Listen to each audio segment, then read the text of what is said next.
우리 그리스도인들이 사는 삶의 원칙이 뭘까? 구원받은 백성들이 사는 삶의 원칙. 그것은 하나님을 사랑하고 이웃을 사랑하는 것입니다.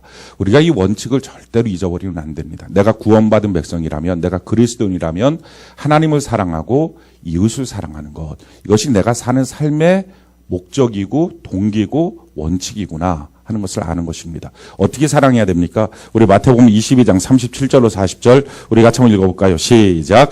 예수께서 이르시되 내 마음을 다하고 목숨을 다하고 뜻을 다하여 주 너희 하나님을 사랑하라 하셨으니 이것이 크고 첫째 되는 계명이요 둘째도 그와 같으니 내 이웃을 내 자신과 같이 사랑하라 하셨으니 이 두 계명이 온 율법과 선지자의 강령이니라. 아멘.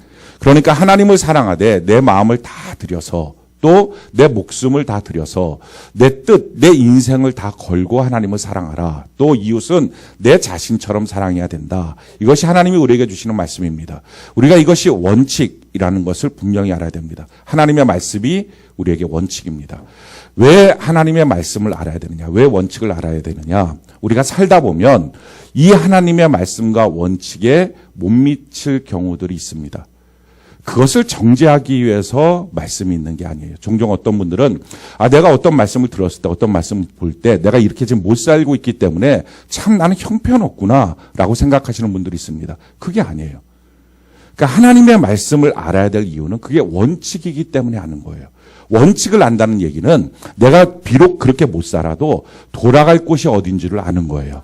내 집이 어디다. 이걸 알면 돌아갈 곳이 어딘지를 아는 것처럼 회복을 할 때 내가 회복을 어떻게 하는 게 회복인지 이걸 아는 것처럼 그렇지 않으면 하나님의 말씀, 원칙을 모르면, 기준을 모르면 내가 어디로 가야 될지를 모르는 거예요. 그러다 보니까 말씀을 모르는 사람들은 기분이 좋아지면 조금 열심을 내다가 기분 없어지면 푹 꺼졌다가 기준이 없는 거예요. 그러니까 열심을 내는 것도 어디 방향으로 가는 열심인지도 없고 또 꺼져도 지금 어디서부터 어디까지 미끄러졌는지 그것도 없습니다. 그렇기 때문에 이게 기준이 없는 신앙은요, 사실은 가도 안 가도 항상 방황이라고 하는 거예요. 근데 하나님의 말씀을 안다는 것은 내가 좀 미끄러져도 돌아갈 곳을 아는 것입니다. 아멘이십니까? 내가 돌아갈 곳을 안다는 것. 내가 그리스도인이라면 하나님을 사랑하고 이웃을 사랑하는 삶을 살아야 되는구나. 사랑하는데 내 맘대로 내가 하고 싶은 만큼 난 요 정도야가 아니라 마음을 다 들여서 할렐루야. 목숨을 걸고 인생을 걸고 사랑해야 되는구나. 이웃은 내 자신처럼 사랑해야 되는구나. 이게 원칙이구나. 이렇게 하나님이 사랑하기를 나를 기대하고 있구나. 내가 이렇게 원칙대로 살아야지. 비록 지금 이렇게 못 산다 할지라도 내가 가야 될 곳이 있구나. 하나님의 은혜를 베풀어 주시면 내가 그 은혜를 사용해서 어디로 가야 되는지, 믿음을 주시면 믿음을 사용해서 어디로 가야 되는지 이걸 아는 것. 이게 너무 중요한 거예요. 내가 알면 결국은 그렇게 갑니다. 근데 모르면 못 가는 거예요. 내 평생을 들여서도 못 가는 거예요. 그러니까 못 가는 인생만큼이 방황이에요. 하나님의 말씀을 그래서 들을 때 내가 지금 이게 됐다 안 됐다 점수판처럼 보려고 하지 말고 하나님의 말씀 법으로 주신 게 아니라 은혜로 주신 것입니다. 그러니까 그 말씀을 듣는 순간에 그날부터 시작이에요. 한번 따라해 보세요. 하나님의 말씀을 들으면 그날부터 시작입니다. 아멘이십니까? 이 사실을 잊어버리면 안 돼요. 하나님의 말씀을 들으면 그날 평가받는 게 아니라, 그래서 어떤 사람은 그날 평가받는 줄 알아요. 나 이 말씀대로 했으니까 난 좋아. 나 신앙생활 잘하고 있어. 또 그 말씀대로 못하면 나는 형편없어. 난 아무것도 아닌가 봐. 그게 아니에요. 하나님의 말씀 그 기준을 알면 내가 가야 될 곳을 아는 거예요. 그래서 그날이 시작이에요. 하나님 오늘 1일입니다. 내가 이렇게 살기를 원합니다. 주님 은혜 베풀어 주세요. 주님 나에게 힘을 주세요. 내가 이렇게 걸어가겠습니다. 하고 가는 거예요. 그게 하나님의 말씀의 능력입니다. 그러니까 하나님의 말씀을 잘 아는 은혜가 있기를 바랍니다. 우리가 하나님을 사랑하고 이웃을 사랑하는 것이 그리스도인의 삶이다라고 말할 때 의지가 사용돼야 됩니다. 저절로 되진 않아요. 근데 문제는 어디에 의지를 쓰느냐 하는 것이 중요해요. 사람들이 보면 엉뚱한 데 의지를 써요. 믿음도 똑같아요. 믿음에 대한 의지를 사용할 때 엉뚱한 데다 의지를 쓰는 거예요. 믿어주는 게 아니라 믿어지는 거예요. 아멘이십니까? 그러니까 하나님을 믿어주는 게 아니라 믿어지는 거예요. 아니 믿음을 어떻게 믿어줘요? 근데 사람들이 믿어주는 데다가 의지를 써요. 그러니까 안 믿어지는데 믿겠다고, 또 믿겠다고, 또 믿겠다고. 이렇게 하다 보니까 결국은 못 믿겠습니다가 되는 거예요. 기도할 때도 응답 주실 하나님을 안 믿어지는데, 이게 응답될지를 안 믿어지는데 내가 믿어주는 거예요. 그래서 막 또 응답될 걸 믿고 또 응답될 걸 믿고 그러다 결국 응답 안 됐다고 투덜거리고. 이건 신앙이 아니에요. 의지를 쓰는데 잘못 의지를 쓰는 거예요. 여기에 의지를 쓰는 게 아니라 믿어지는데 의지를 써야 돼요.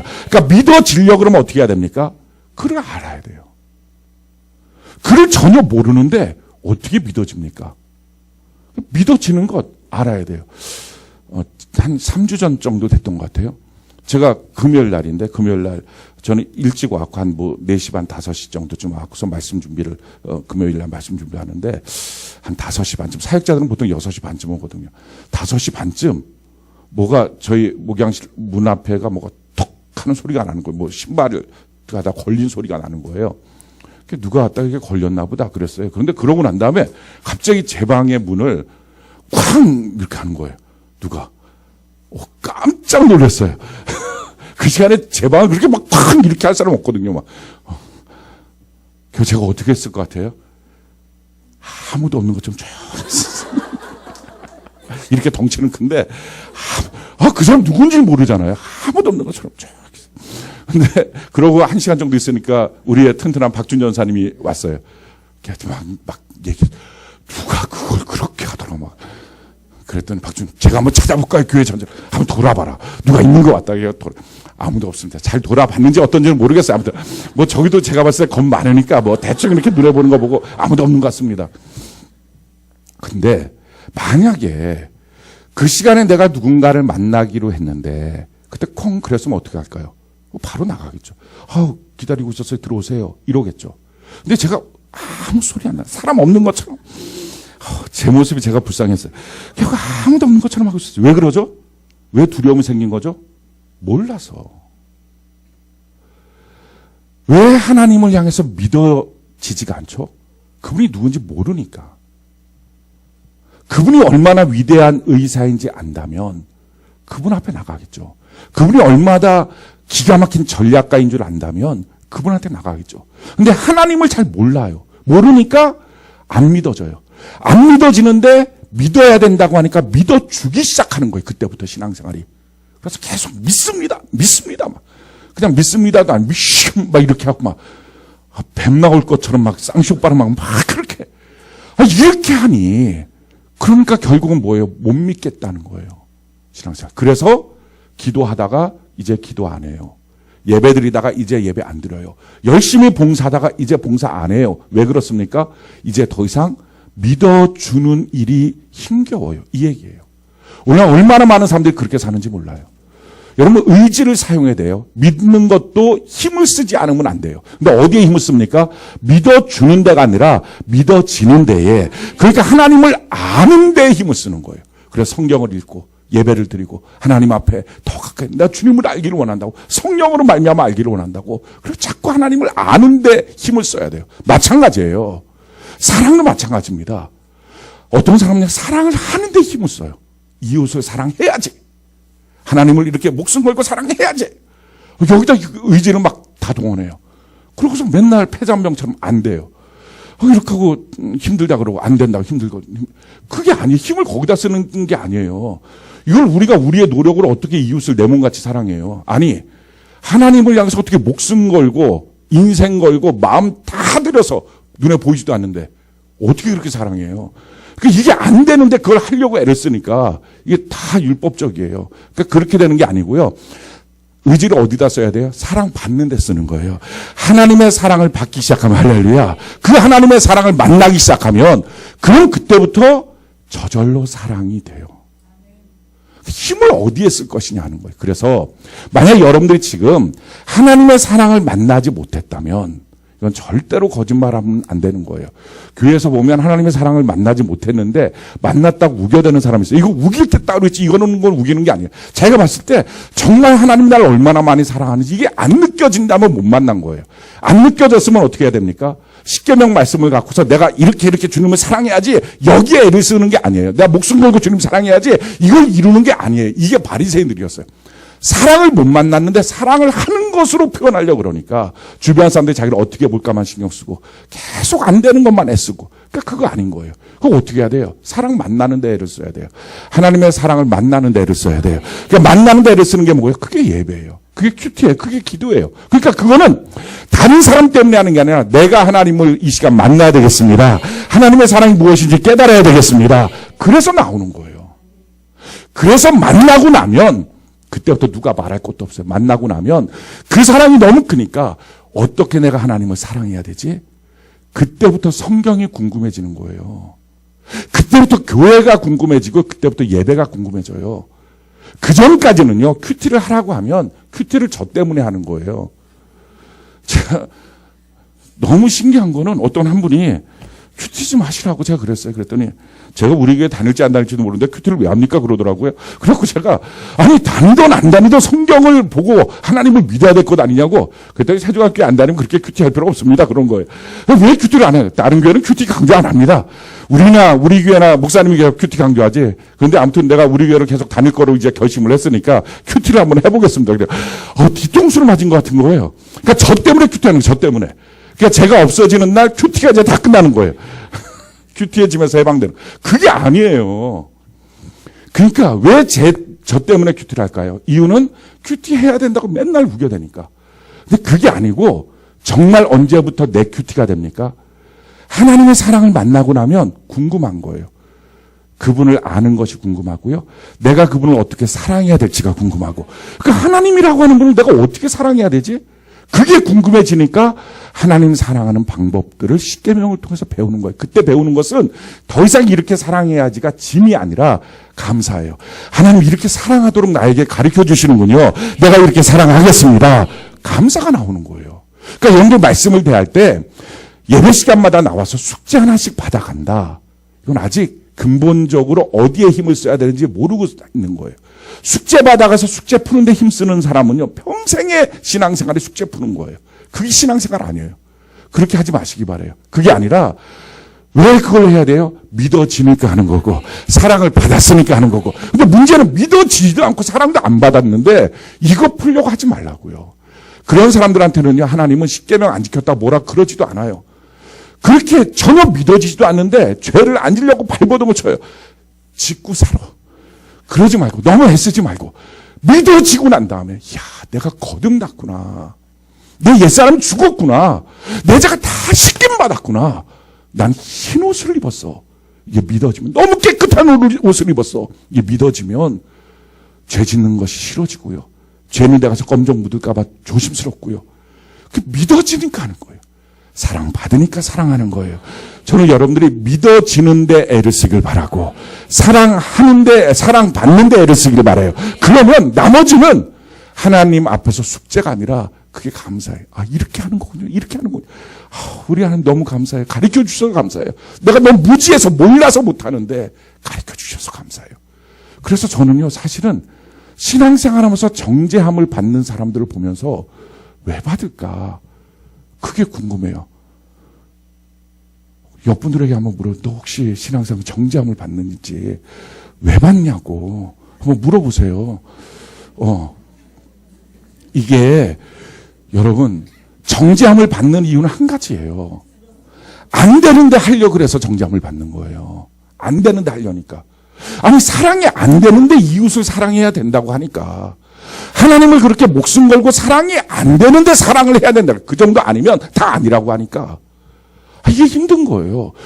죄는 자꾸 짓게 되는데 죄짐은 아니라고 하니까 막 이게 또 까무러치고 그러니까 막 이러니까 다 이게 정죄하는 거예요. 이게 숙제 풀지 말라고요. 뭐가 안 된 거예요? 믿어지지가 않은 거예요. 사랑을 못 받은 거예요. 그러니까 여러분들이 믿어져야 돼요. 믿어지면 옛사람이 죽었다는 게 믿어지면 어떻게 옛날처럼 살겠어요? 내가 사랑받았다는 것이 그 사랑을 만났다면 어떻게 내가 사랑받지 않은 사람처럼 사랑이 힘들다고 말하겠어요?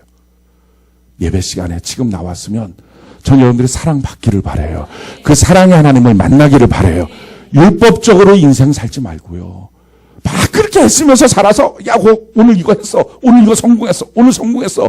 그러고 나서 성공하지 못한 사람을 해서 넌 신앙도 아니야. 이렇게 하지 말고, 또 그러다 자기가 성공 못해서 난 또 신앙도 아니야. 이렇게 하고 맨날 왔다 갔다 하지 말고 그냥 하나님을 오늘 만나시기 바래요. 아멘이십니까? 사랑의 하나님을 만나시기 바래요. 그게 정답이에요. 우리 사랑의 하나님이 어떤 분이에요? 왜 하나님을 자꾸 사랑의 하나님이라고 말합니까? 우리 하나님은요, 우리 하나님의 사랑을 크게 보면 세 가지 사랑이 있어요. 오늘 여러분들이 만나면 지금 말로 들은 이 말을 여러분들이 마음으로 느끼기 시작할 거예요. 그 하나님으로 말미암아 경험되기 시작할 거예요. 이걸 왜 미리 말씀드리느냐? 말씀을 안 드리면 경험이 돼도 뭔지 몰라서 이게 다 이렇게 가두리가 안 돼요. 그러니까 딱 들어놓으면 요거구나, 요 감정이 요거구나, 이걸 느낄 수 있어요. 제일 첫 번째, 용납하시고 용서하시는 하나님이에요. 그게 하나님의 사랑이에요. 세상에 누가 나를 용납합니까? 누가 나를 용서해 줍니까? 저는 지금까지 살면서 모르겠어요. 저보다 더 나이 드신 분들은 또 용납하고 용서하시는 분을 만났을 수도 있을 것 같아요. 근데 지금까지 제가 살면서 저를 그대로 받아준 사람, 저를 그대로 사랑해 준 사람, 용서해 준 사람 한 명도 못 봤어요. 여러분도 만나보셨나요? 없어요. 용서해줘도 조건 붙고, 그죠? 지사에서 용서해주지 말라 그래. 용서해줘도 조건 붙고, 용납해줘도 조건 붙고, 왜 이렇게 조건이 많은지. 뭐가 너무 많은 거예요. 우리 하나님이 어떤 분이에요? 하나님이 이런 분이라는 거예요. 로마서 5장 6절로 8절 우리 같이 한번 읽어볼까요? 시작. 우리가 아직 연약할 때 기약대로 그리스도께서 경건하지 않은 자를 위하여 죽으셨도다. 의인을 위하여 죽는 자가 쉽지 않고 선인을 위하여 용감히 죽는 자가 혹 있거니와 우리가 아직 죄인 되었을 때에 그리스도께서 우리를 위하여 죽으심으로 하나님께서 우리에 대한 자기의 사랑을 확증하셨느니라. 하나님의 사랑을 확증하신 게 언제? 연약할 때. 8절에 보니까 죄인 되었을 때. 그때 하나님은요, 조건 없이 용납한 거예요. 야, 너가 이거 이렇게 바꿔놓고 오면 내가 그때부터 용서해 줄 거야. 너 이렇게 안 하면 내가 이제부터 널 용납해 줄 거야. 조건이 없어요. 그냥 약했을 때, 우리가 하나님을 전혀 알지도 못했을 때, 우리가 죄인일 때, 우리 하나님 우리를 용납하여 주시고, 우리 하나님 우리를 용서해 주신 거예요. 그래서 하나님을 만나고 나면 자유라는 것을 그때 알아요. 세상엔 자유 없어요. 기가 막히게 자기를 사랑하는 남편, 기가 막히게 자기를 사랑하는 아내 있다고요. 용납, 용서합니까? 안 해요. 누가 걸려줍니까? 너무 좋은 부모 있다고요. 용납, 용서합니까? 안 해요. 너무 좋은 목사님, 조금은 해줘요. 왜냐하면 하나님의 사랑을 받았기 때문에. 성경은 말해요. 하나님의 용납과 용서를 받은 사람은 주님이 나를 용납하고 용서하신 것처럼 너도 다른 사람을 용납하고 용서해라. 그러니까 하나님 사랑이 먼저예요. 하나님 사랑, 이웃 사랑이 있을 때 이 두 가지가 동시에 안 된다고 힘들어하지 마세요.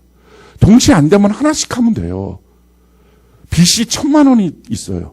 근데 수입이 100만 원이 들어왔어요. 그럼 어떻게 해요? 동시에 갚아요? 아니잖아요. 100만 원씩 갚는 거지. 다음 달을 잠깐 기다리라고 또 갚고. 마찬가지예요. 뭐부터 먼저 해야 돼요? 하나님 사랑부터 먼저 하는 거예요.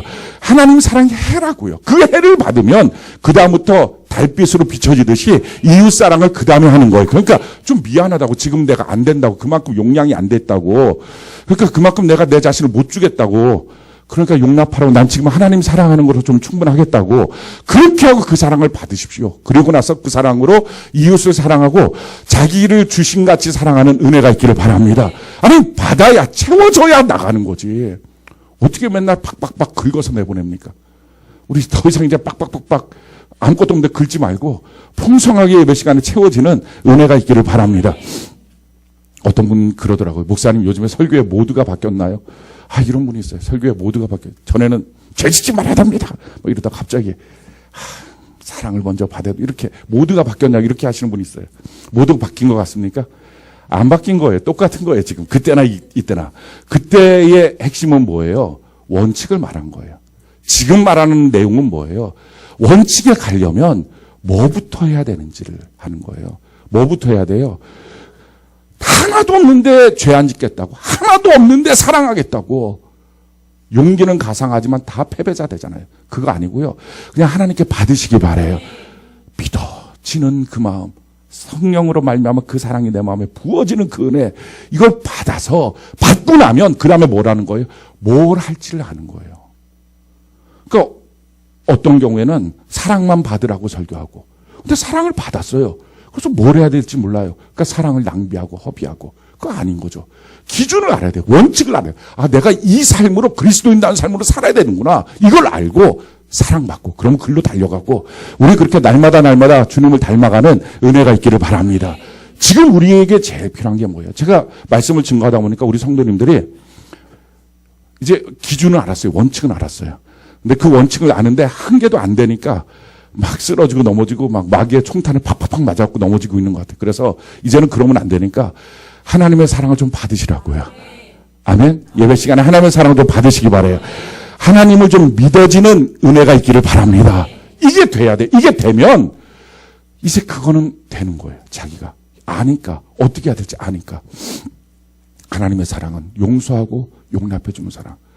오늘 저는 여러분들 그분을 만났으면 좋겠어요. 그러면 지금까지 어느 누군가에게 맞추려고, 어느 누군가에게 인정받으려고 애쓰고 살았던 그 모든 고된 짐이 싹 풀어져요. 이게 은혜구나. 이게 주님 안에서의 자유고 사랑이구나. 이걸 성경은 뭐라고 말해요? 조건 없는 죄의 용서라고 말해요. 아니, 세상에 어떤 누구가 우리에게 아무 조건 없이 우리의 잘못을 용서해 줍니까? 우리의 연약함을 다 도와주고 채워줍니까? 한 명도 없어요. 그래서 사람 찾지 말고 오늘 하나님 만나는 은혜가 있기를 바랍니다. 성경으로 이렇게 말하죠. 에베소 1장 7절 같이 한번 읽어봅시다. 시작. 우리는 그리스도 안에서 그의 은혜의 풍성함을 따라 그의 피로 말미암아 속량 곧 죄사함을 받았는, 아멘이십니까? 이 죄사함을 받았다라고 하는 이 감격이 믿어지는 것, 그 사랑을 만나 나에게 조건 없이 이 은혜를 베풀어 주셨다는 것, 이게 너무 감사해진 거예요. 그러면 그때부터 하나님을 사랑할 수 있어요. 두 번째, 하나님의 사랑이 어떤 사랑입니까? 믿어주는 사랑이에요. 여러분들을 믿어주는 사람이 있습니까? 여러분들을 믿어주는 사람. 나 완전히 너 믿어. 지금까지 살면서요, 한 명도 없어요. 왜 이렇게 인생이 비극적일까 하는 생각도 하는데, 저만 그런 거 아닌 것 같아요. 여러분들도 마찬가지인 것 같아요. 대충 뭉개고 사는 거지. 그거를 그냥 진짜 날 믿어주는 사람이 있었나? 없어요. 근데 우리 하나님은요, 우리 같이 연약한 사람, 부족한 사람, 어느 때는 죄짓고 방탕한 이 사람을 믿어줘요. 우리가 하나님 앞에 나가서 잘못했어요. 왜 회개가 성립됩니까? 잘못했어요. 근데 만약에 하나님이 안 믿어주시는 분이라면 너 이거 한두 번도 아니잖아. 그럼 이제 그때부터 이 하나님의 기억력 앞에서 우리가 감당이 됩니까? 난 다 기억하고 있어. 막 이러면서 하나님이 꺼내보기 시작하면 이게 감당이 안 되잖아요. 근데 하나님을 믿어준다는 건요, 안 세시는 거예요. 잘못했다고 말하면 그래, 알았어. 이렇게 믿어주는 분이 있는지. 오늘 믿어주는 하나님을 만나기를 바라요. 성경이 우리에게 이렇게 말합니다. 에베소 1장 8절 우리 같이 한번 읽어볼까요? 시작. 이는 그가 모든 지혜와 총명을 우리에게 넘치게 하소서. 여기서 핵심이 뭡니까? 하나님은 지혜와 총명을 주세요. 그런데 찔끔찔끔 주는 게 아니에요. 야, 내가 너를 못 믿겠어. 그러니까 요만큼만 줘보고 한번 볼 거야. 요만큼만 주고서 한번 볼 거야. 이렇게 안 하세요. 우리 하나님은 우리를 믿어주셔서 죄 짓고 방탕해도 용서해 주시고 용납하시고 건져내 주시자마자 넘치게 주시는 거예요. 아멘이십니까? 이 넘치게 주시는 이 하나님, 이분 오늘 만나야 돼요. 성경은 말해요. 하나님 찾으면 하나님 만난다고. 너희가 구하고 자꾸 두드리면 하나님 만난다고.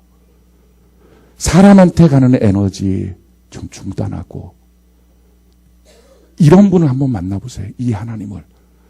그 하나님 안에서 감사하다고, 고맙다고, 좋다고. 제가 지난 수요일 날 기도하면서 막 울었어요. 그 수요일 날, 전에도 그랬지만 그 하나님을 만난 거예요. 아무도 안 믿어줘도, 아무도 용납하지 않아도, 용서해주지 않아도, 날 용납하시고, 용서하시고, 믿어주시는 하나님이 계신 거예요. 그러니까, 기도 시간에 괜히 울려고 애를 안 썼는데 그냥 눈물이 주르륵 나오더라고요. 고마워서 감사해서. 오늘 저는 여러분들 그 하나님을, 이곳에 동일하게 계신 그 예수님을 만나는 은혜가 있기를 바랍니다. 우리 하나님 또 어떤 분이에요? 그러면서 우리를 기대해 주신 하나님이에요. 여러분들을 향해서 정말 100% 기대해 주는 사람 있어요? 없어요. 틈만 나면 그냥 달려들어서 다 뜯어먹을 수 있는 사람들만 있지. 그러니까 얼마나 빈틈 보이는 게 힘들어요. 얼마나 내가 실수했다 말하는 게 어려워요. 사회생활하면서. 실수했다고 말하면 덮어주는 게 없어요. 죄졌다고 말하면 덮어주는 게 없어요. 그것을 기회로 다 뜯어먹어요. 근데 우리 하나님은요, 우리를 향해서 용서해 주시고 믿어줄 뿐만 아니라 기대를 했어요. 그래서 성경이 우리에게 이렇게 말하는 거예요. 에베소 1장 11절로 12절. 우리 같이 한번 읽어볼까요? 시작. 모든 일을 그의 뜻의 결정대로 일하시는 이의 계획을 따라 우리가 예정을 입어 그 안에서 기업이 되었으니 이는 우리가 그리스도 안에서 전부터 바라던 그의 영광의 찬송이 되게 하려 하십니다. 우리 하나님 우리를 기업으로 삼아주신대. 기대를 하는 거예요. 너 이렇게 할 수 있어. 아니 지금 죄짓고 용서를 받자마자 뭐 이렇게 기다려보고 너를 좀 한번 봐줄게. 한번 너가 대성 싶은 건지 이렇게도 안 하세요. 그래서 믿어주고 막 주시고 그 다음에 기대를 해요. 너 기업으로 삼을 거야. 아니 저를 뭘 믿는다고 저도 안 믿어지는데 하나님 우리를 믿어주는 거예요. 성경에 보면 레아라고 하는 인물이 있어요. 너무 공감되는 인물이에요. 이 레아. 근데 레아라고 하는 이 인물은요. 성경에 보면 야곱의 첫 번째 부인이거든요. 사랑받지 못하는 여자예요. 그냥 그 여인이 뭐냐? 사랑받지 못하는 여자예요. 하나님이 봤을 때도 사랑받지 못하는 여자예요. 그래서 이 여자의 별명이 뭐냐? 1+1이에요. 여러분들 마트에 가면 항상 1+1이 있잖아요. 그게 1+1이 뭡니까? 하나로 내놓고 팔기엔 어설픈 거예요. 그러니까 1+1으로 묶어서 팔 수 있다는 거예요. 이 레아라고 하는 여자가 좀 못생겼던 것 같아요. 우리처럼. 남 얘기 아니에요. 자기 얘기예요. 자기가 자꾸 예쁘다고 생각하니까 이 레아 공감이 안 돼. 자기 라헬 쪽인 것 같다. 이 엉뚱한 생각을 하는데 아니에요. 다 레아예요. 다 레아. 이게 알력도 부족해서 멀리 보지도 못하고 비전도 없고 그냥 이렇게 레아. 근데 이 레아가 못생긴 여잔데 아버지가 봐도 이 여자는 안 믿어져요. 기대도 안 돼요. 아니 이 여자는 평생 어디 가서도 자기를 그대로 받아준 곳이 없어요. 한 번도 자기가 받아짐을 받았다. 용납됨을 받았다. 너 이 모습 이대로 너무 좋아. 너 너무 귀해. 한 번도 그런 말을 들어본 적이 없는 여인이에요. 이 여인이 항상 동생 라헬은 예뻤던 것 같아요. 비교를 당하고 있었어요. 근데 야곱이라고 하는 청년이 들어왔는데 레아의 마음에도 그 야곱이 좋아 보였어요. 근데 이 야곱은 레아는 안 예쁘다고 싫어하고 라헬만 좋아하는 거예요. 그를 위해서 7년 동안 일하고 그를 제가 장가들겠다고 그렇게 한 거예요. 근데 장가드는 그날에 밤에 이스라엘은 장가를 가니까 장가드는 그날에 아버지가 레아를 불러서 자기 오빠 그 언니잖아요. 동생이 시집가는 언니 보고 너가 들어가라. 야곱의 방에. 너도 좋아하잖아. 너도 들어가. 아니 왜 아빠 저한테 그래요? 너는 1+1이야. 너 혼자 안 돼. 너가 거울 봐봐. 너 시집갈 수 있나? 그러니까 아빠가 이럴 정도면 참 이게 용납받지 못하는 건 믿어주지 못하. 너한테도 짝이 있어. 아니 아버지는 그렇게 말할 수 있는데 그 말 안 하는 거예요. 너 그냥 여기 들어가. 그래서 라헬의 옷을 입고 라헬의 향수를 뿌리고 그 방에 들어가요. 술이 거나하게 취한 야곱이 들어왔을 때 라헬 같은 소리를 내요. 밤이 지났어요. 그리고 그날 아침에 보니까 레아예요. 야곱이 이게 또 성질이 보통 아니에요. 뛰쳐나가서 자기 아버지 멱살 잡고 어떻게 결혼 사기를 치냐고 아무 말도 못하고 있는 거예요. 레아는. 그러고 나서 7일 있다가 그럼 너 동생도 넣어줄게. 그러니까 1+1이에요. 대신에 너 7년 동안 더 일해. 야곱이 그렇겠다고 해요. 그러고 나서 야곱은요 끊임없이 레아한테 말해요. 넌 내 부인 아니야. 넌 내 부인 아니야. 내 부인은 라헬이야. 그래서 야곱은 라헬에게서 났던 요셉에게 장자의 색동옷을 입혀준 거예요. 너무 잔인하죠. 그런데도 불구하고 이 레아의 꿈은요, 사랑받고 싶은 거예요. 이 여인 한 번도 못 받았으니까. 이 사랑을 받고 싶으니까 어떻게 하면 사랑받을까? 보니까 아들 낳으면 사랑받는 거예요. 남편이 사랑해 주는 걸 봤어요. 그래서 어떻게 하든지 아들 낳으려고. 그래서 그렇게 아들 낳으려고 하는데 하나님이 또 기도하면 저 아들 주세요 하면 하나님이 아들 턱 꺼내주고. 그래서 첫 번째 아들을 낳았어요. 라헬은 아들도 없는데 자기 혼자 아들 낳았어요. 르벤이다. 아들이다. 이름이 그냥 뜻이 아들이다. 아들이다. 우리 남편 나 사랑해 줄 거야. 근데 거들떠도 안 봐요. 하나님 거들떠 안 봐요. 어떡하죠? 아들 더 주세요. 그랬더니 하나님은 응답해 주셨어요. 아무튼 이 사람은 자기만 하면 아들이 생기는 거야. 뭐 주기랑 상관없어. 그냥 무조건 하나님이 그냥 작정을 하고 주시니까 그냥 손만 잡고 자도 그냥 아들이 탁탁 생기는 거야. 그러니까 이 사람이 그 다음에 시몬 내 기도 들어주셨다. 시몬. 근데 봐주지도 않아요. 둘 갖고 안 되나 봐요. 선녀도 3명 되니까 있는 것처럼 저 3명째 돼야 돼요. 3명째 아이가 나요. 레위. 이제 내가 남편과 연합할 거예요. 근데요, 그 남편이 돌아보지도 않아요. 잔인한 남편이.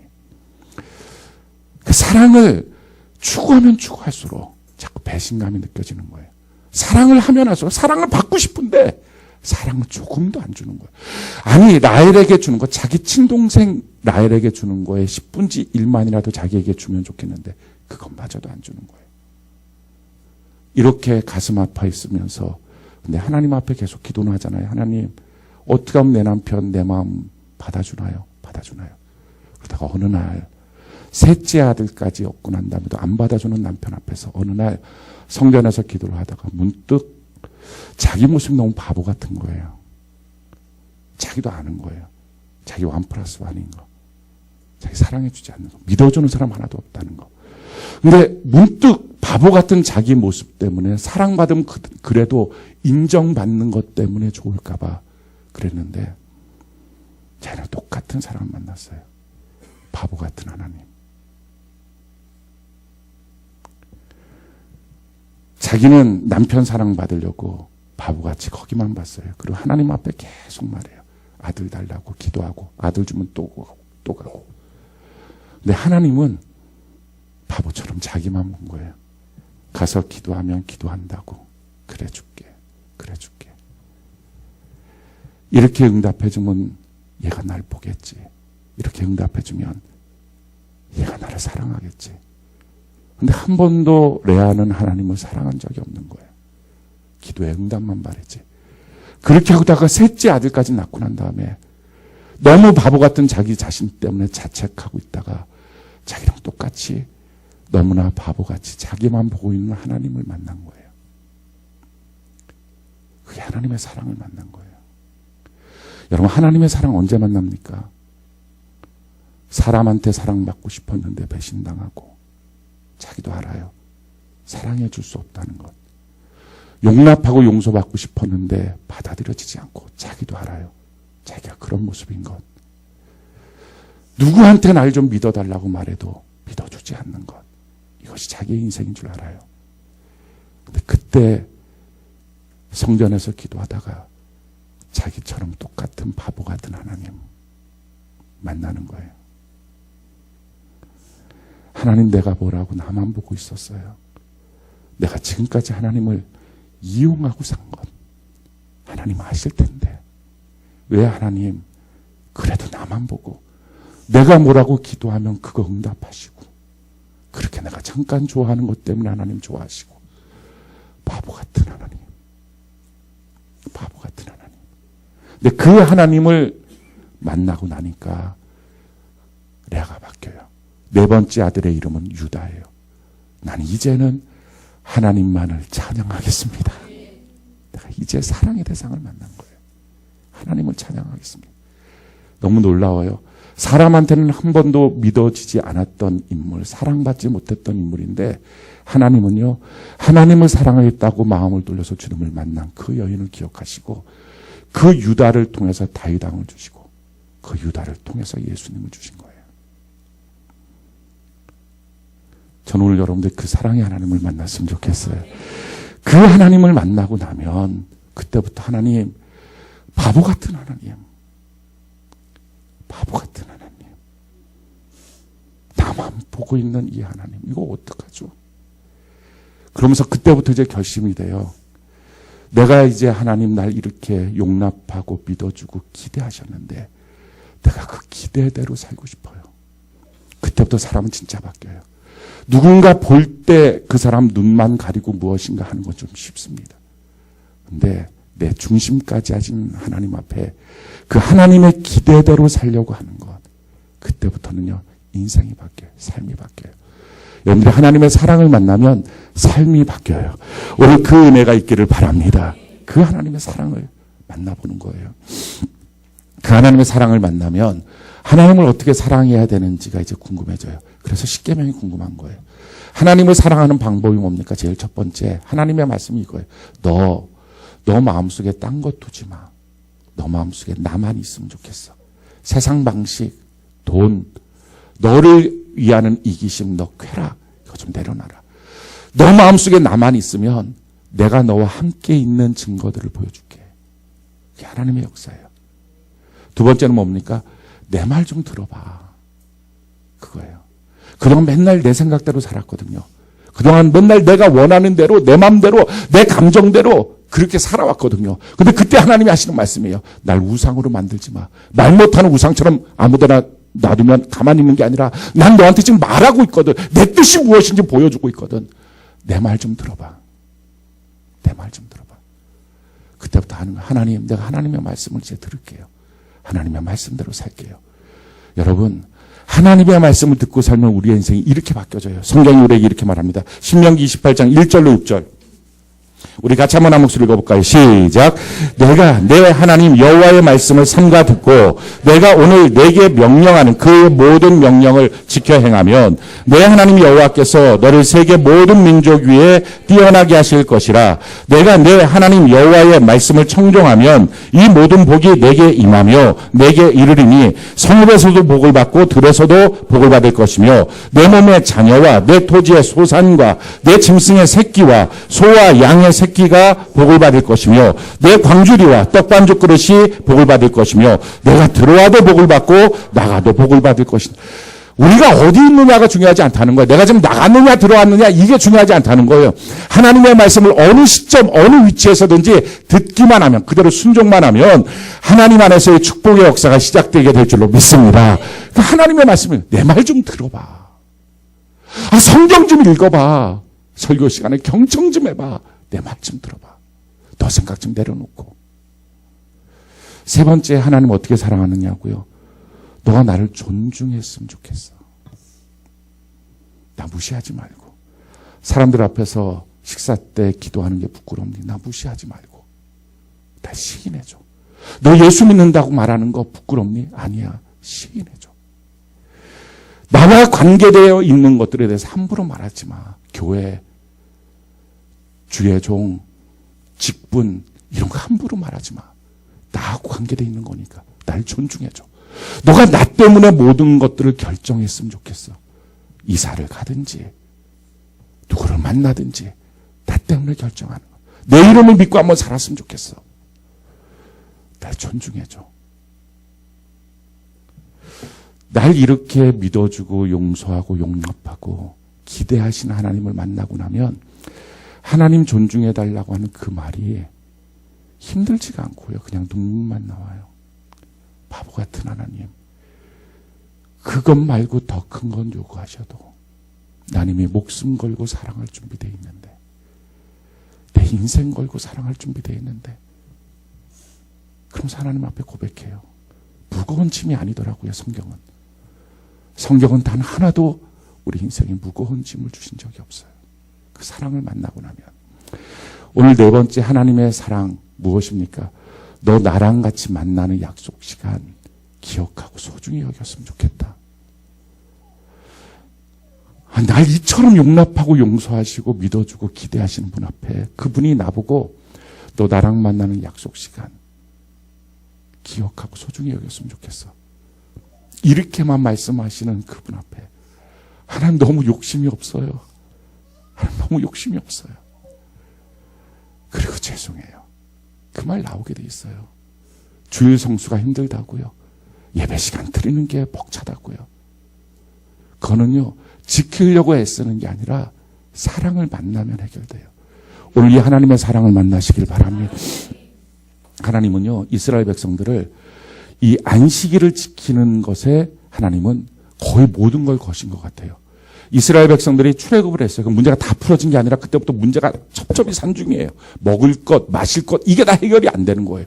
그러니까 이 먹을 것, 마실 걸 어떻게 하느냐. 그때 하나님의 기가 막힌 기적을 베풀어 주십니다. 40년 동안 만나를 내려주세요. 그리고 이 먹을 것을 통해서 안식일 지키는 법을 가르쳐 주세요. 성경이 우리에게 이렇게 말하죠. 출애굽기 16장 4절 6절 같이 한번 읽어볼까요? 시작. 그때 여호와께서 모세에게 이르시되 보라 내가 너희를 위하여 하늘에서 양식을 비같이 내리리니 백성이 나가서 일용할 것을 날마다 거둘 것이라. 이같이 하여 그들이 내 율법을 준행하나 아니하나 내가 시험하리라. 여섯째 날에는 그들이 그 거둔 것을 준비할지니 날마다 거두던 것에 갑절이 되리라. 그러니까 여섯째 날에 이렇게 거두고 일곱째 날은 쉬어야 된다. 이거를 계명을 주시기 전에 먼저 삶으로 몸으로 훈련시켰어요. 그렇게 훈련시키고 계명을 주신 거예요. 그러고 난 다음에 하시는 말씀이 이것입니다. 출애굽기 31장 14절 같이 한번 읽어볼까요? 시작. 너희는 안식일을 지킬지니 이는 너희에게 거룩한 날이 됩니다. 그 날을 더럽히는 자는 모두 죽일지며 그 날에 일하는 자는 모두 그 백성 중에서 그 생명이 끊어지리라. 실질적으로 안식일에 나무하러 간 사람이 잡혔을 때 죽였어요. 이 정도로 하나님은요, 이 안식을 지키는 거에 자기의 전 존재를 건 것 같아요. 이스라엘 백성이냐 아니냐 이 판가름을 안식일로 하나님은 만들어 보시는 것 같아요. 그래서 성경이 이렇게 말합니다. 에스겔 20장 20절 같이 한번 읽어볼까요? 시작. 또 나의 안식일을 거룩하게 할지어다. 이것이 나와 너희 사이에 표징이 되어 내가 여호와 너의 하나님인 줄을 너희가 알게 하리라 하였노라. 안식일 지키는 걸로 너가 내 백성이냐, 내가 너 하나님이냐, 이거를 결정해 보겠다는 거예요. 그러니까 안식일에 다 걸어버린 거예요. 그럴 뿐만 아니라 이렇게 말합니다. 안식일을 실질적으로 지키지 않으니까 재앙이 오기 시작했어요. 느헤미야 13장 17절로 18절 같이 한번 읽어봅시다. 시작. 내가 유다의 모든 귀인들을 꾸짖어 그들에게 이르기를 너희가 어찌 악을 행하여 안식일을 범하느냐. 너희 조상들이 이같이 행하지 아니하였느냐. 그래서 우리의 하나님이 이 모든 재앙을 우리와 이 성읍에 내리신 것이 아니냐. 그럼에도 불구하고 너희가 안식일을 범하여 진노가 이스라엘에게 더욱 심하게 임하도록 하는도다. 그러니까 안식일을 실질적으로 이스라엘 백성이 지키지 않으니까 하나님의 재앙, 진노가 왔어요. 이방인들에게 짓밟히기 시작했어요. 그러니까 하나님은 정말 안식일의 모든 것을 거신 것 같아요. 물론 이 안식일이 오늘날의 주일날로 변화된 거예요. 주님이 부활하신 날, 성령이 오신 날로 사도행전서부터 보니까 초대교회에서부터 주일날로 분리돼서 그렇게 예배드렸던 모습들을 우리가 봅니다. 왜 이렇게 하나님은 안식일에 정말 하나님의 전존재를 걸고 이스라엘 백성들의 신앙의 전존재를 걸게 하셨을까? 그러면서 하나님이 이렇게 말씀하시죠. 이사야 58장 13절로 14절 같이 한번 읽어봅시다. 시작. 만일 안식일에 내 발을 금하여 내 성일에 오락을 행하지 아니하고 안식일을 일컬어 즐거운 날이라 여호와의 성일을 존귀한 날이라 하여 이를 존귀하게 여기고 내 길로 행하지 아니하며 내 오락을 구하지 아니하며 사사로운 말을 하지 아니하면 내가 여호와 안에서 즐거움을 얻을 것이라. 내가 너를 땅의 높은 곳에 올리고 내 조상 야곱의 기업으로 기르리라. 여호와의 입에 말씀이 하나님의 놀라운 복을 이 안식일에 다 담아서 주겠다라는 거예요. 도대체 왜 하나님은 이렇게 신앙의 전부를 안식일을 지키는 것으로 걸게 하시려고 하실까? 이유가 뭘까 하는 거예요. 자, 이것을 우리가 율법적으로 아는 것일까? 아니에요. 만약에 율법적으로 아는 거라면 율법 이전에 삶을 통해서 안식일을 경험하게 하신 것하고는 달라요. 그럼 왜 이처럼 안식일을 지키게 하셨을까? 이유가 뭘까? 오늘 성경 한번 볼까요? 그 본문의 내용을. 자, 8절부터 11절까지 같이 한번 읽어볼까요? 시작. 안식일을 기억하여 거룩하게 지키라. 엿새 동안은 힘써 내 모든 일을 행할 것이나 일곱째 날엔 내 하나님 여호와의 안식일인즉 너나 내 아들이나 내 딸이나 내 남종이나 내 여종이나 내 가축이나 내 문 안에 머무는 객이라도 아무 일도 하지 말. 자, 거기까지요. 자기 혼자만이 아니라 자기 가족들, 그러니까 애 놓고 나오지 말고 애 데리고 나오시고, 혹시 안 데리고 나왔다고 정죄감 느끼지 말고, 말씀이 뭐죠? 오늘부터 시작이에요. 그런데 이번 주에 못 데리고 나왔다고 또 눌리지 말고, 그럼 다음 주에 또 데리고 나오면 되고, 남편도 놓고 나오지 말고 데리고 나오고, 심지어는 가축, 개는 데리고 나오지 말아요. 개, 고양이 이런 거는 안 되고. 무난 내 집에 머무는 객. 어떤 분들 손님이 왔어. 주일날보다요. 하지 말고 손님을 끌고 오라는 거예요. 손님을. 아멘이십니까? 손님까지 다 데리고 와라 하는 거예요. 자, 그러면 왜 이렇게 할까? 왜 이렇게 어마어마하게 여기다 하나님은 다 걸었을까? 11절 이유가 있어요. 자, 시작.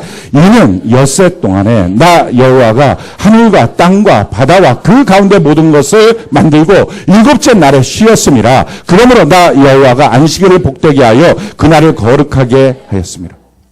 왜 그렇다고요? 하나님이 6일 동안 천지 창조를 하시고 7일째는 쉬었기 때문이다. 지금 그 얘기예요. 그럼 이게 무슨 말이에요? 6일 동안 천지 창조를 하셨는데 7일째 쉬었으니까 너도 쉬어야 돼. 지금 그 말은 무슨 말이에요? 그럼 우리의 개념으로는 그럼 7일째 쉬고 그 다음날 다시 또 월요일 날 출근하고 일하고. 그 개념이 아닌 거예요. 6일 동안 만드시고 7일째 쉬었다는 말은 이 6일 동안이 하나님은 완전하게 만드셨다. 다른 것 손댈 것이 없다라는 거예요. 완벽하게 만들었으니 그 다음부터 뭐 하는 거라고요? 일하는 게 아니라 쉬는 거다라는 거예요. 자, 이 법이 죄로 말미암아 무너졌어요. 무너져서 뭐가 됩니까? 사람들이 죄의 종, 노예가 됐어요. 그 대표적으로 보여주는 예가 뭡니까? 이스라엘 백성들이 애굽으로 들어와서 노예 생활을 한 거예요. 자, 노예 생활을 하고 해방을 받았어요. 그러고 난 다음에 가나안 땅 들어가기 전에 신명기 5장에 이 출애굽기 20장 말씀을 다시 말씀합니다. 다른 말씀은 하나도 변화가 없어요. 그런데 이 안식일을 지키라는 말씀의 이유만 달라졌어요. 그 이유가 뭐냐면은 신명기 5장 15절이에요. 우리 같이 한번 읽어볼까요? 시작. 너는 기억하라. 내가 애굽 땅 종되었더니 내 하나님 여호와가 강한 손과 편팔로 거기서 너를 인도하여 내었나니 그러므로 내 하나님 여호와가 내게 명령하여 안식일을 지키라 하느니라. 왜 안식일을 지켜야 되느냐? 이유는 애굽 땅 종되었던 집에서 너를 끄집어냈기 때문이야. 지금 그 얘기예요. 근데 이 앞뒤 말이 다 똑같은 말이에요. 하나님이 다 만들어서 너가 뭔가 더 손댈 게 없어. 완벽한 거야. 하나님이 쉬었던 것처럼 너는 쉬는 게 너의 삶이야. 근데 쉬지 못하고 죄를 범해서 일을 하고 말았어요. 자, 일했던 그들을 해방시켰어요. 너 왜 안식을 지켜야 되느냐? 너 이제 해방돼서 일하는 게 아니기 때문이야. 라고 하는 말이에요. 이 말을 히브리 기자가 히브리서에 이렇게 다시 설명을 합니다. 히브리서 4장 10절 우리 같이 한번 읽어볼까요? 시작. 이미 그의 안식에 들어간 자는 하나님이 자기의 일을 쉬신과 같이 그도 자기의 일을 쉬느니라. 아멘. 쉬는 것.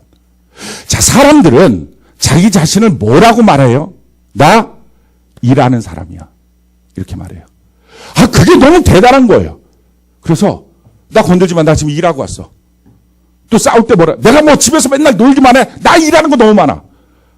그죠? 예배에 올 때도 저거 오늘 일 있어서 못 갑니다.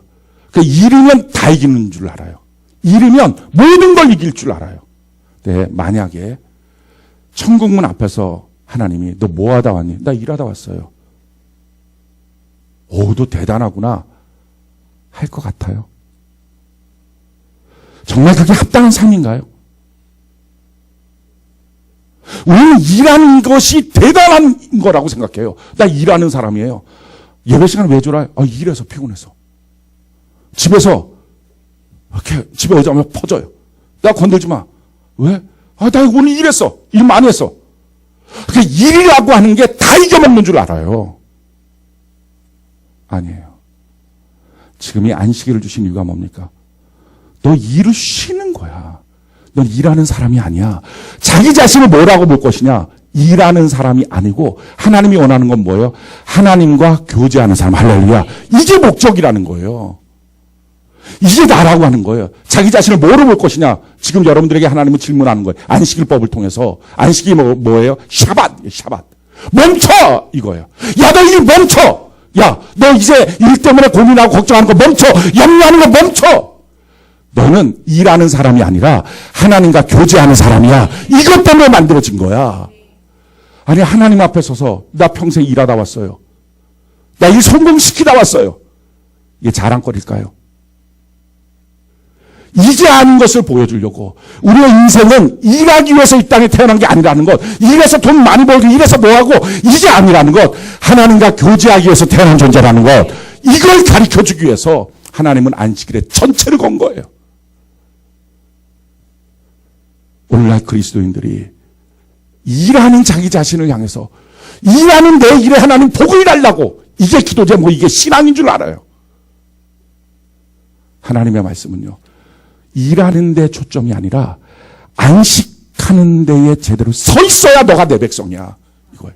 너가 쉴 줄 알아야 돼. 아니, 더 정확하게 말하면 너는 일하는 사람이 아니라 일하기 위해서 태어난 노예가 아니라, 여러분 일하기 위해서 태어나고 일하다가 죽는 게 뭐예요? 그게 노예예요.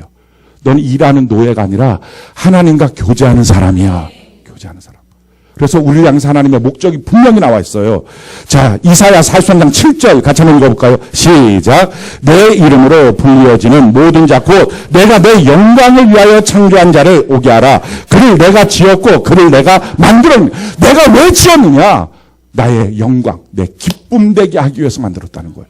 일하는 게 아니라. 하나님이 여러분들 일의 성공과 실패에 대해서 무관심하십니다. 다시 말씀드립니다. 여러분들 일의 성공과 실패에 대해서 무관심하십니다.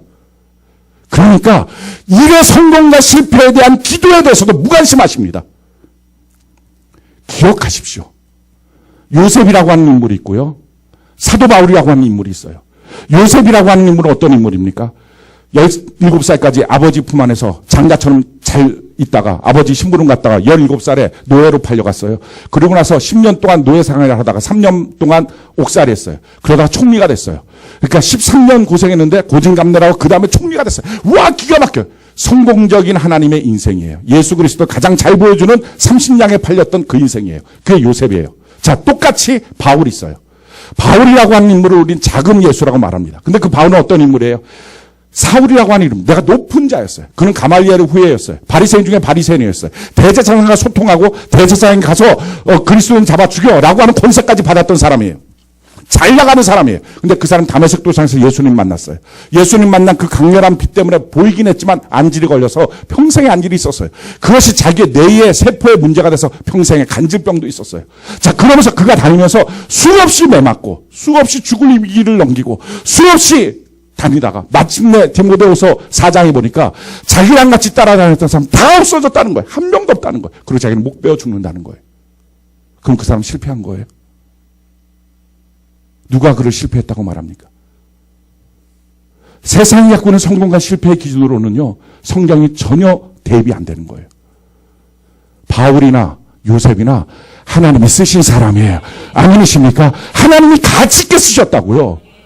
문제는 일이 아니었다는 거예요. 하나님과 교제하고 있었느냐가 핵심이에요. 사랑하는 성도 여러분, 지금 여러분들이 고민하고 걱정하고 있는 그 일, 될까 안 될까? 이것이 성공할까 안 될까? 내 지금 가정에 있는 이 돈 문제가 해결될까 안 될까? 직장 문제가 해결될까 안 될까? 다시 말씀드립니다. 하나님 별로 그 일에 관심 없어요. 왜? 그 일은 여러분들이 신경 쓸 것도 아닌 거예요. 하나님이 정해놓은 예정의 길이 있어요. 가장 멋진 길로 하나님 인도하실 거라고요. 그 멋진 길이라고 하는 것은 세상적인 기준으로 보는 성공이 아니라 하나님의 기준으로 보는 천국 생활에 가장 합당한 길로 인도하여 주실 거란 말이에요. 일하는 사람이 아니라는 거예요. 하나님 앞에서 우리가 뭐 하는 사람이냐? 난 하나님과 교제하는 사람이에요. 그래서 성경이 우리에게 이렇게 말합니다. 이사야 43장 21절 우리 같이 한번 읽어볼까요? 시작. 이 백성은 내가 나를 위하여 지었나니 나를 찬송하게 하려 합니다. 내가 나를 위해서 지었다는 것. 내가 그냥 나 때문에 태어난 게 아니라 나는 하나님을 위해서 지음받은 거예요. 하나님을 찬송하기 위해서 지은 거예요. 하나님께 예배드리기 위해서 지음받은 거예요. 내가 누구냐 하는 것이 중요하다는 거예요. 이게 안식일법의 핵심이에요. 세상 사람들은 다 성공과 실패라고 하는 기준으로 달려가요. 근데 아무리 생각해도 뭐가 성공이에요? 뭐가 성공이에요? 아니 그리고 또 뭐가 실패예요? 키가 몇 센치가 되면 성공이고 몇 센치가 되면 실패예요? 얼굴은 어떤 얼굴이 성공이고 어떤 얼굴이 실패예요?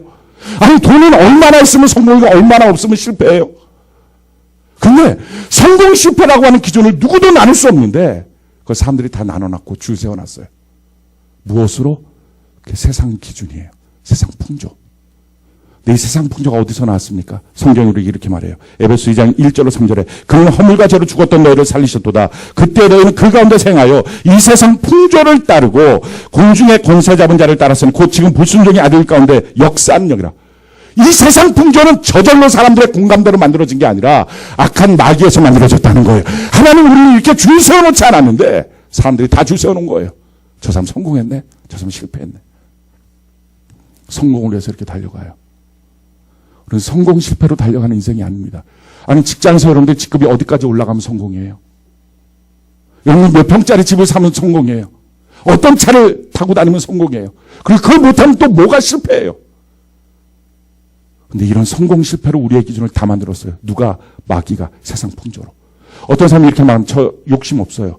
그냥 작은 집에서 가족들이 행복하게 잘 사는 거, 자녀들이 무강하게 잘 사는 거, 이게 저예요. 이런 거 욕심 없어요. 우리는 큰 건 욕심이고 작은 건 욕심이 없다고 생각해요. 근데 성경은 우리에게 이렇게 말합니다. 에베소 2장 3절 같이 한번 읽어볼까요? 시작.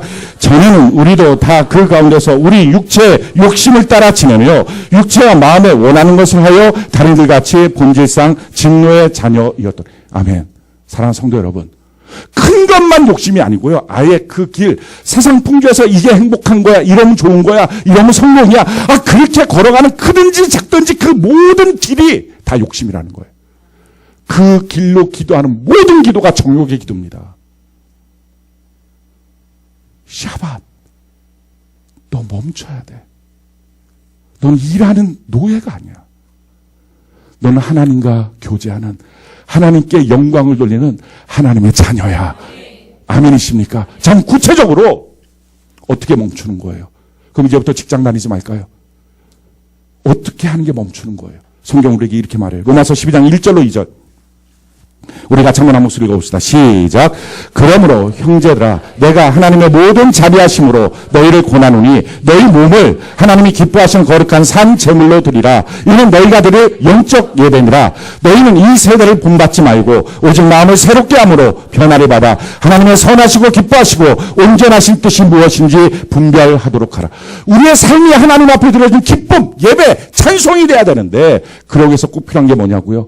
세대를 본받지 말고 이 사람 저렇게 하고 저 사람 저렇게 하니까 나도 그렇게 하지. 그게 아니라 마음을 새롭게 해서 하나님의 선하시고 기뻐하시고 온전하신 그 뜻이 지금 이 현장에 뭔지 그걸 분별해서 사는 것. 다른 말로 말씀드릴게요. 이러면 성공할까? 이러면 실패할까? 이렇게 하면 이번 달에 수입이 얼마나 들어올까? 이거 생각하지 마세요. 그거 생각하니까 일하는 노예가 된 거예요. 그거 생각하니까 하나님을 향한 예배도 안 되고 기쁨도 안 되고 감사도 안 되고 믿음도 안 된 거예요. 그거 생각하지 말고 어떤 일이 생기든 누구가 무슨 말을 하든 어떤 상황이 있든 하나님의 선하시고 기뻐하시고 온전하신 뜻이 여기서 뭐지? 내가 지금 뭘 해야 되지? 이걸 분별하는 것. 이게 우리가 삶에서 드릴 영적 예배예요. 그러면서 뭘 하는 것? 지금 하나님과 교제하는 것. 하나님 어떻게 해야 되나요? 어떻게 해야 되나요? 어차피 성공 실패가 뭐가 중요해요? 여러분들 발버둥을 쳐도 하나님의 예정과 섭리에 손안에 있지 않겠어요? 절대 안 된다고 안간힘을 써도 하나님이 그 사업장 문 닫게 하면 문 닫는 거 아닙니까? 그 자녀 무슨 일 있어도 이 대학 가야 된다고 재수, 삼수, 사수 시켜도 하나님이 그 자녀를 원하는 길이 다른 곳이라면 다른 곳 되지 않겠어요? 어떻게 자기가 발버둥해서 이겨요? 성공 실패가 아니라니까요. 우리의 기준에 성공 실패가 아니에요. 중요한 것은요, 하나님이 각 사람들을 가장 좋으신 뜻대로 예정하시고 인도하여 가시는 거예요. 그 가운데서 나는 하나님을 잊어버리고 성공과 실패의 노예가 돼서 일만 하고 있느냐? 아니면 나는 거기서 하나님과 교제하고 정답 같은 반응을 하고 사느냐? 샤밧, 일 좀 멈춰 이제. 너 일하는 노예 아니야. 너는 하나님 생각하고 하나님과 교제하는 사람이지. 그곳에서 하나님께 찬양하고 예배하는 사람이지. 너 거기에 매몰되어 있는 사람 아니야. 이게 하나님의 뜻이에요. 사랑하는 성도 여러분, 우리 하나님의 성령으로 말미암아 모든 삶에서 예배하는 은혜가 있기를 바랍니다. 그 모든 삶에서의 예배가 주일날 예배로 집약돼서 최고의 예배로 드리고요. 그리고 모든 삶에서도 예배를 드리고, 어떤 분들은 이렇게 생각하시더라고요. 주일만 드리면 되는 것 아니냐고. 나머지 수요일날, 금요일날 나머지 예배들은 다 옵션 아니냐고. 누가 그런 얘기를 해요 도대체. 왜 맨날 옵션이에요. 그거 아니에요. 초대교회 어떻게 했어요? 한번 같이 한번 읽어볼까요? 사도행전 2장 46절 47절 같이 한번 읽어봅시다. 시작. 날마다 마음을 같이하여 성전에 모이기를 힘쓰고 집에서 떡을 떼고 기쁨과 순전한 마음으로 음식을. 자, 거기까지요. 어떻게 했어요? 시점이 뭐예요? 날마다예요. 날마다. 날마다 모이는 게 정석이에요. 우리가 하나님 앞에 날마다 모이기를 바랍니다. 우리가 하는 날마다 새벽 예배도 있고 수요 금요일 예배도 있어요. 특별히 우리가 하는 날마다의 예배가 뭐예요? 개인 큐티 예배예요. 저는 여러분들 개인 큐티 예배 하나님 앞에 예배로 드리시는 은혜가 있기를 바랍니다. 그럼 주일날은 어떻게 하느냐? 어떤 사람은 주 시간으로 드려요. 제발 그러지 말아요. 오전에 2시간, 오후에는 집에 가요. 이런 거 하지 말고 주일 날로 드려야 된다고요. 성경이 우리에게 이렇게 말합니다. 사도행전 20장 7절 초대교회 주일날을 어떻게 지켰느냐. 그 주간의 첫날에 우리가 떡을 떼려 하여 모였더니 바울이 이튿날 떠나고자 하여 그들에게 강론하세. 말을 밤중까지 계속하며. 이 정도 돼야 돼요. 새벽에 모였어요. 설교했어요. 밤중까지 갔어요. 자, 밤중까지 가니까 우리가 모인 윗 다락에 등불이 많이 켜져. 막 등불이 있었어요. 그 등불 때문에 더웠던 거죠. 유독을 하는 청년이 창에 걸터 앉아 있다가 깊이 졸더니. 그러니까 여러분들이 설교 시간에 조는 일에 정죄받지 말기를 바래요. 초대교회 때 사도 바울이 설교하는데도 졸아요. 그러면 뭐 제가 설교하는데 안 졸겠어요? 대신에 조건은 이렇게 1시간 설교하는데 조는 건 아니에요. 아침부터 저녁까지 설교할 때 끝나지가 않는 것. 이 사도 바울이 끝으로 마지막으로 종말로. 여러분들이 사도 바울 서신 한번 보십시오. 그러면 맨날 종말로 끝으로 마지막으로. 이게 여러분들이 설교할 때는 또 얼마나 그래요.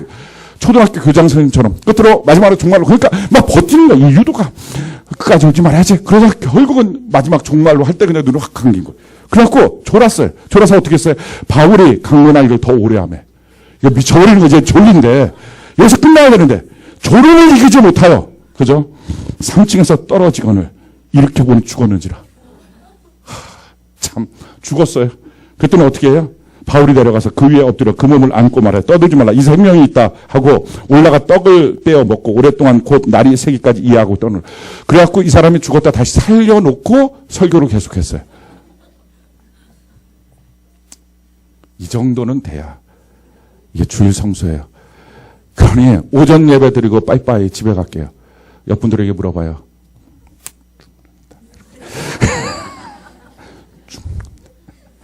그렇게 하지 맙시다. 정말 주일날을 하나님께 드립시다. 아멘. 우리가요, 일하는 사람이 아니라고. 이제부터 우리 교회에서는요, 나 일이 있어요. 일이 바빠요. 또는 뭐요. 일하다 왔어요. 일하다가 오늘 늦을 것 같아요. 절대 그런 말 하지 않게. 아멘.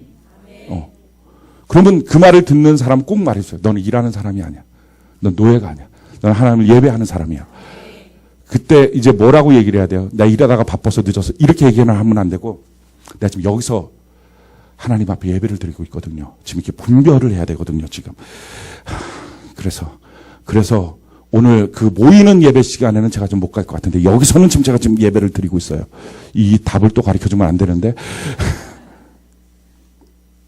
말씀도 모르는데 무슨 분별이 되겠어. 말씀 들으러 와야지. 사랑하는 성도 여러분. 우리는요, 예배하는 사람이에요.